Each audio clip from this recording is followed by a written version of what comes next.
நல்ல இலக்கிய நடையில் தான் தமிழ் வளர்க்கும் விதத்தில் எழுதியிருக்கிறாரே தவிர கடவுளின் கட்டளையை நிலைநாட்ட அந்த வீரமாமுனிவர் அதை எழுதவில்லை இல்லையா. ஏலாக்குறிச்சியில பாத்தீங்கன்னா வீரமாமுனிவர் பேர்ல நிறைய இருக்கு, நானும் பார்த்திருக்கிறேன், நிறைய சாதனை செய்திருக்கிறார். ஆனால் அவரு கல்லறை எங்கே இருக்கிறது என்று இன்றும் கண்டு அறிய முடியவில்லை.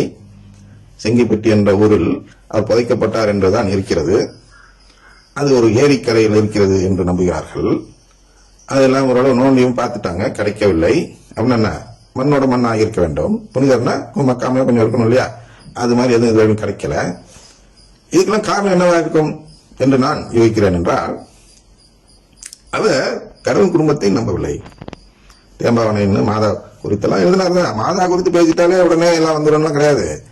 மாதா பேசும்போது கடவுள் குடும்பத்தை நம்பிட்டு பேசணும். கடவுள் குடும்பத்தின் தாய், கடவுளின் தாய், திருச்சபையின் தாய், இதெல்லாம் தாய் தாய் தாய் ஏன் வருதுன்னா, இந்த தாய் என்ற வார்த்தையில் நமக்கு மீட்பு இருக்கிறது. இந்த தாயை நாம் தாயாக ஏற்றுக்கொண்டால் நாம் மீட்கப்பட்டு விட்டோம். சின்ன ஒரு விஷயம், அதுதான் நாம் பேசிட்டு இருக்கோம், கடவுளின் கட்டளை என்று. அந்த கட்டளையை நிலைநாட்டாமல் மனித மரபை நிலைநாட்டுகிறார்கள். அப்படின்னா கடவுள் கட்டளை வெகு திறமையாக புறக்கணித்து, வீரமாமுனிவரும் தப்பு செய்தவர் தான் இந்த விதத்தில் பார்க்கும்போது. வீரமாமுனிவரே தப்பு செய்தார் என்று நான் சொல்லும் பொழுது ஆயரை குறித்து சொல்லாமல் இருப்பேனா யோசிச்சு பாருங்க. ஆனா தப்புன்னு நான் சொல்லிடுவேன். பாரதியார் சொல்றார் அல்லவா, முகத்தில் உமிழ்ந்து விடு பாப்பான். அது போலதான் கிட்டத்தட்ட கடவுளுடைய திட்டத்தின்படி யாராவது கடவுளின் கட்டளையை புறக்கணித்து விட்டு, அதுவும் வெகு திறமையாக புறக்கணித்தால், வெகு திறமையாக புறக்கணித்தால் என்ன, வெளியே தெரியாது புறக்கணிக்கிறாங்க.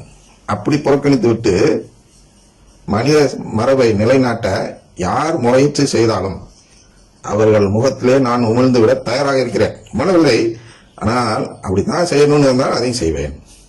அவன் தான் வந்து நற்செய்தி அறிவிக்க முடியும். மற்றவர்கள் நற்செய்தி அறிவிப்பது போல் நடிக்கலாம். அதில் நான் வேறு, அவர்கள் வேறு. அவர்கள் சும்மா சொந்த கருத்து சொன்னாலும் அவர்கள் நற்செய்தி அறிவிப்பு என்று எடுத்துக்கொள்வார்கள். ஆனால் நான் அப்படி செய்ய முடியாது. உண்மையிலேயே நற்செய்தி அறிவித்தாதான் என்ன நற்செய்தி அறிவிப்பவன் என்று ஒருவர் ஏற்றுக்கொள்ள முடியும்.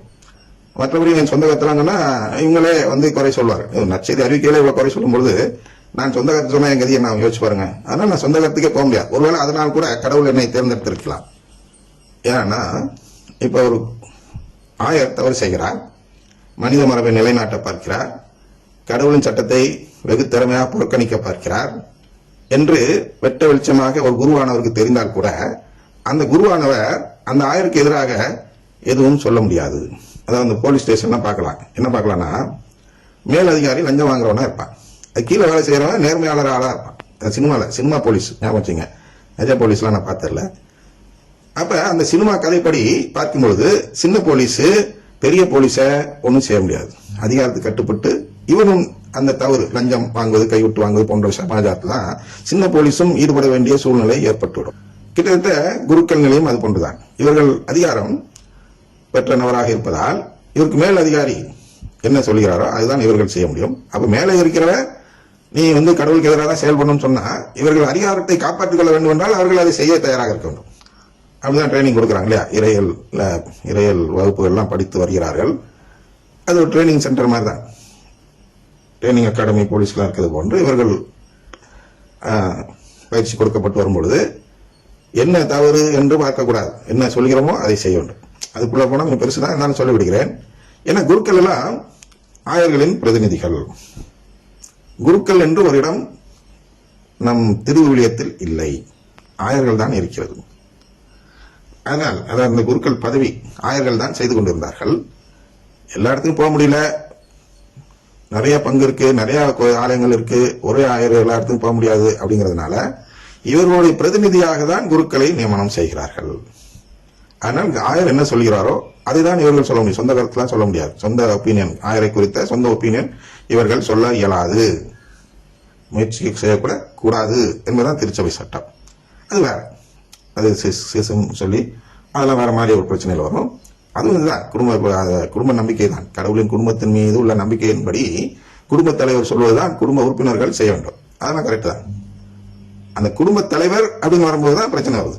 யார் அந்த குடும்ப தலைவர்னா, கடவுளின் கட்டளையை நிலைநாட்ட முயற்சி செய்தால் அவர் அந்த குடும்ப தலைவர். அப்படின்னா ஏன்னா கடவுளுடைய பிரதிநிதி, கடவுள் இடத்தில் செயல்படுபவர், இயேசு இடத்தில். அந்த ஆண்டவரை நினைக்கிறோம் அல்லவா? இயேசு சொன்னதை அவர்கள் செய்யும் வரை அவர்கள் இயேசுதான். அப்படிதான் நான் பார்க்கிறேன். ஒரு ஆயரை பார்க்கும்போது ஒரு இயேசுவாக தான் நான் அவரை பார்ப்பேன். இப்போ சிவகங்கை மறைமாவட்ட ஆயர் அவர்களிடம் இந்த குறைபாடு இருப்பது, அதாவது இயேசுக்கே புகழ்னு சொல்லுங்க, எல்லா திருப்பலி முடிந்ததும் எல்லா பங்கிலும் என்று அவர் சொன்னது வந்து ஒரு குறைபாடு. அது ஒரு கடவுளுக்கு எதிரான செயல். இந்த கடவுளுக்கு எதிரான செயலை அவர் செய்திருக்க கூடாது என்று நான் கருத்து சொல்லியிருந்தாலும், அந்த ஆயரை பார்த்தாலும் நான் அவரை இயேசுடைய பிரதிநிதியாக, ஆண்டவர் இயேசுவாக, ஆண்டவர் என்றுதான் நான் அழைப்பேன். அதில் மாற்றம் இல்லை. அவர் பாவி, அதனால் அவர் மதிக்காதீங்கன்னு நான் சொல்லலை, தயவுசெய்து மாற்றி எடுத்துக்காங்க. புரிதல் இல்லாமல் அனைவரும் இருப்பதால் என்ன தவறு நடக்கிறது என்று சுட்டிக்காட்டுதான் அதை சொல்கிறோம். அது கொண்டு இந்த குறுக்கும் புரிதல் இல்லாததால் என்னை வந்து மனித மரபை நிலைநாட்ட அழைக்கிறார். போலமிக்கா பேசாத, போலரைஸ் பண்ணாத அப்படின்னு அழைப்பது என்பது மனித மரபு. கடினமான ஆங்கில வார்த்தை என்று வைத்துக் கொள்வோம். அந்த கடினமான வார்த்தை என்று ஒரு வார்த்தையை பயன்படுத்துவதால், அல்லது லத்தீன் மொழியில் ஏதோ புரியாத பாஷை, கிரீக் அண்ட் லத்தீன் சொல்ல முடியாது, நம்ம என்ன சொல்றது, சமஸ்கிருத சொல் மாதிரி, அது என்னன்னே புரியாது, ஆனா பயன்படுத்துவார்கள். அது ஒன்று நம்ம திருச்சபையில் லத்தீன் வார்த்தை பயன்படுத்துவார்கள். ஏன்னா அது ஒன்லி குருக்களுக்கு மட்டும் புரிந்திருக்கும். அப்ப பொதுநிலையினர் கேட்கும்போது பயந்துருவான், ஐயோ நமக்கு இதெல்லாம் தெரியாது. அது மாதிரி கடினமான வார்த்தையை பயன்படுத்துவதாலே நீங்கள் கடவுளுக்கு ஏற்புகள் ஆகிவிட்டீர்கள் என்பது கிடையாது. அதனால் அதெல்லாம் நம்மை மனித மரபுக்கு அழைக்கும் செயல், இன்னும் சொல்ல போனா கட்டாயப்படுத்தும் செயல். அப்புறம் இன்னும் தீவிரமா பார்க்க போனா கட்டாய மதமாற்ற செயலுக்கு ஒப்பானது. இன்னைக்கு கட்டாயப்படுத்தி மனித மரபை நம்பும் நபராக மாற்ற பார்க்கிறீர்கள், அதிகாரத்தை பயன்படுத்தி. அது தவறு.